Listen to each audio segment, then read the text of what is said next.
म गाइस होइन last introvert टाइपको के हुन्छ नि त्यस बोल्न पनि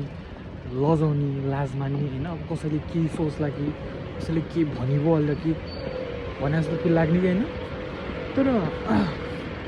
यसो सोच्दा आयो भने अब कसै नर्मल्ली यतिकै बोलिरहेको भिडियोहरूमा पनि होइन कति धेरै लाइज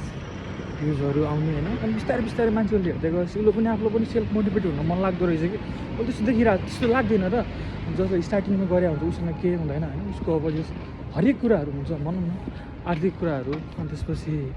अब फिजिकल मेन्टलै भनौँ न सबै कुराहरू त्यस्तै त्यस्तै हुन्छ कि होइन अनि जब उयो यस्तो गर्दै जान्छ होइन अपडेटिङ हुँदै जान्छ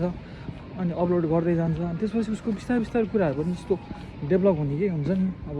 कुरा गर्ने सेन्सहरू बद्लिरहेको हुन्छ उसको फिजिकल राम्रो भइरहेको हुन्छ मेबी उसले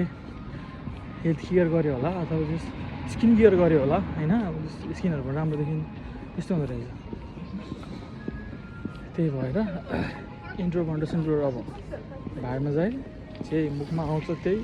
क्यामेरा निकाल्यो बोल्यो अपलोड के भन्छौ गाइस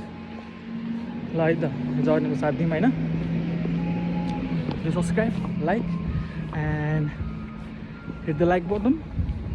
म नयाँ नयाँ अपडेटमा आउँदैछु अनि एउटा कुरा आज चाहिँ मेरो ड्राइभिङ लाइसेन्सको इक्जाम छ होइन अनि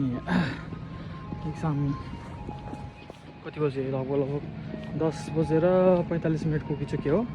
फेरि म जापानमा छु उकिचुके भनेको रिसेप्सन भन जस्तो टाइपको त्यति बेला चाहिँ म पुगेर अनि फाइलहरू डकुमेन्टहरू बुझाउनु छ त्यो बुझाउँछु होइन हेरौँ इक्जाम कस्तो हुन्छ अपडेट त म दिइ नै हाल्छु एकछिनमा भेटौँ है त जस्तो अब म पुग्नै लागिसकेँ नजिकै छ म चाहिँ ओसाकामा छु कादोमा ड्राइभिङ लाइसेन्स सेन्टरमा आएको म